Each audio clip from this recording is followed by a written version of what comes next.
नमस्कार दोस्तों, बहुत बहुत स्वागत है आप सभी का आपके अपने इस YouTube चैनल विधिटेरिया में। दोस्तों मैं हूं एडवोकेट मंजीत त्रिपाठी।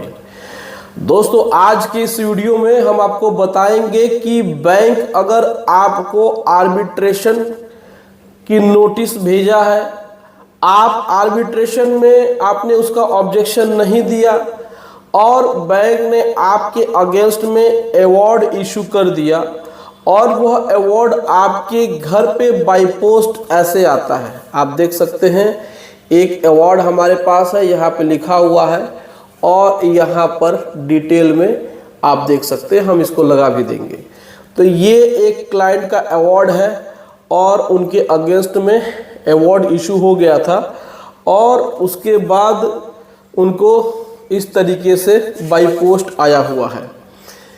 ये आपके 4 पेज का अवार्ड है। अब ये अवार्ड एग्जीक्यूशन के लिए फाइल किया जाएगा। अब इन्होंने हमसे कांटेक्ट किया और ये अवार्ड हमें दिखाया। तो कैसे इस समस्या का समाधान हो सकता है? वो कहते हैं कि सर हमको सेटलमेंट करना है। तो क्या अवार्ड इशू हो जाने के बाद भी सेटलमेंट हो सकता है?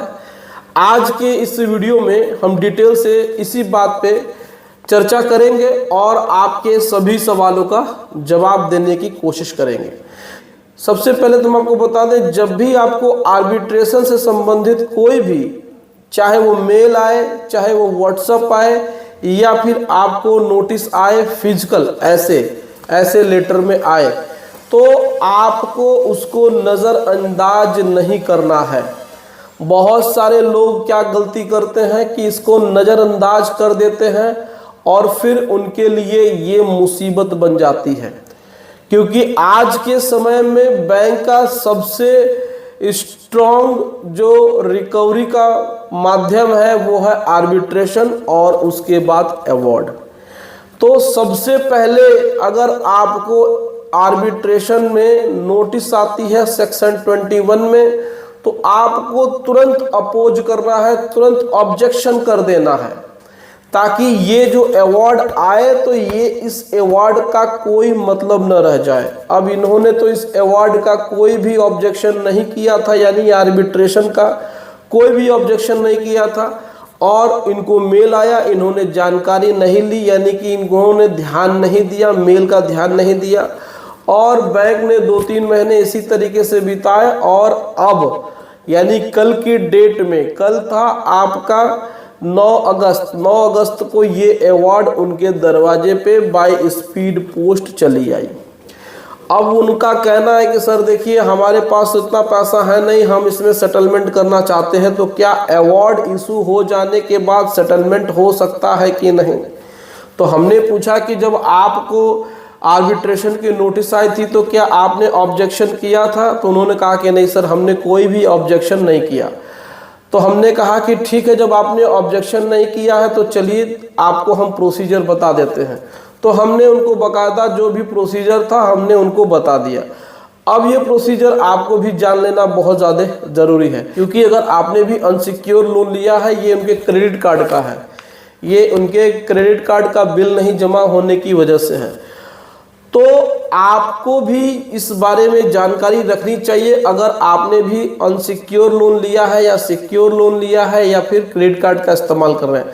हालांकि सिक्योर लोन के मामले में आर्बिट्रेशन प्रोसीडिंग नहीं होती है ज़्यादा, उस पर सरफेसी एक्ट बैंक लगा करके अपना रिकवरी कर लेते हैं, लेकिन जहां पर अनसिक्योर लोन की बात होती है वहां पर आर्बिट्रेशन बैंक जरूर करते हैं। तो अगर आपको आर्बिट्रेशन की नोटिस आती है और वहां पर आपको कहा जाता है कि आप अपना एक आर्बिट्रेटर चुनिए, तो आप तुरंत उसका ऑब्जेक्शन लेटर ड्राफ्ट करा करके उनको भेज सकते हैं। अगर आपको ऑब्जेक्शन लेटर ड्राफ्ट कराने नहीं आता है, खुद से नहीं कर पाते हैं, तो आप हमको व्हाट्सएप कर सकते हैं। आपके लिए हम आर्बिट्रेशन का ऑब्जेक्शन लेटर ड्राफ्ट कर देंगे, जिसका प्रोसीजर क्या है वो व्हाट्सएप पे आपको पता चल जाएगा। अब बात करते हैं कि अवार्ड आ जाने के बाद क्या सेटलमेंट होता है कि नहीं। तो देखिए सेटलमेंट क्या है कि बैंक भी चाहता है कि वो लीगल प्रोसीजर में न जाए, क्योंकि अवार्ड का एग्जीक्यूशन वो कराएंगे तो फिर व्यक्ति को समझ जाएगा, फिर वो लीगल प्रोसीजर में जाएगा। तो आपको क्या करना है कि एक रिक्वेस्ट लेटर ड्राफ्ट करना है, यानी कि रिक्वेस्ट लेटर सेटलमेंट के लिए आपको बनाना है। एक कॉपी आपको आर्बिट्रेटर को भेजना है, जो मेल आईडी आपको उसमें दिया होगा। यहाँ पर मेल आईडी दिया हुआ है, ये एक बलियान जी करके हैं, ठीक है ना, arbitrator before the Devendra Baliyan Delhi वाले हैं, ठीक है। यहाँ पे आप देख सकते हैं दिल्ली में है ये बलियान। तो ऐसे बहुत सारे लोग हैं, ये SBI का है। तो आपको क्या करना है, एक कॉपी रिक्वेस्ट का आपको आर्बिट्रेटर को सेंड करना है, दूसरा आपको अपने उस बैंक को सेंड करना है, और उस लेटर में अपना जो भी प्रॉब्लम है, जो भी फाइनेंशियल इश्यूज है, समस्या है, उसको लिख करके आप भेज दीजिए। रिक्वेस्ट लेटर एक्सेप्ट हो जाएगा और आपका सेटलमेंट अवार्ड इशू होने के बाद भी हो जाएगा, क्योंकि बैंक भी चाहता है कि वो बहुत ज़्यादा लीगल में जाएगा तो उसको भी परेशानी होगी। तो आप डरिए बिल्कुल नहीं, अवार्ड इशू हो गया है तो भी आपका सेटलमेंट आसानी से हो जाएगा। तो लेकिन इसका जो प्रोसीजर है वो आपको फॉलो करना होगा।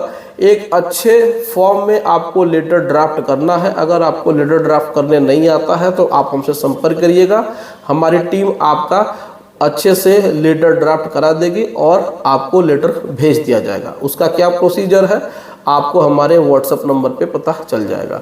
तो आप अपनी समस्या व्हाट्सएप पे हमें सेंड कर सकते हैं और वहाँ से आप अपना जो भी रिप्लाई है, जो भी लीगल नोटिस का रिप्लाई है, चाहे आर्बिट्रेशन का ऑब्जेक्शन है या कुछ भी है, आपको वहाँ से गाइडेंस मिल जाएगा। तो इस तरीके से आपका अवार्ड के बाद भी सेटलमेंट हो जाएगा। आपको बिल्कुल भी डरने की ज़रूरत नहीं है। इन भाई साहब का हमने डिटेल में बना करके भेज दिया है और उनका मेल भी उनको रिसीव हो चुका है। अब उनका सेटलमेंट आसानी से हो जाएगा, बैंक ने उसको एक्सेप्ट भी कर लिया है। तो आपको हम यही बताने की कोशिश कर रहे हैं कि आप हमेशा सावधान रहिए, सतर्क रहिए। जब भी बैंक आर्बिट्रेशन की नोटिस आपको भेजता है तो सबसे पहले उसका ऑब्जेक्शन भेजिए। ऑब्जेक्शन अगर नहीं आप भेज पाए हैं, गलती हो गई है, आपने ध्यान नहीं दिया है, तो अवार्ड आ रहा है, तो अवार्ड के बाद भी आप सेटलमेंट के लिए रिक्वेस्ट लेटर भेज सकते हैं। आपको डरने की ज़रूरत नहीं है, आपको पूरा पैसा जमा करने की ज़रूरत नहीं है। तो दोस्तों, जानकारी आपको कैसी लगी आप हमें कमेंट करके ज़रूर बताएं। वीडियो अच्छी लगी हो तो वीडियो को एक लाइक ज़रूर कर दें, इसे अपने दोस्तों में और रिश्तेदारों में शेयर कर दें और हमारे चैनल को सब्सक्राइब करके हमें सपोर्ट ज़रूर प्रदान करें। चलिए मिलते हैं अगली वीडियो में एक नए टॉपिक के साथ। तब तक आप अपना और अपने पूरे परिवार का ध्यान जरूर रखें। Thank you so much. जय हिंद दोस्तों।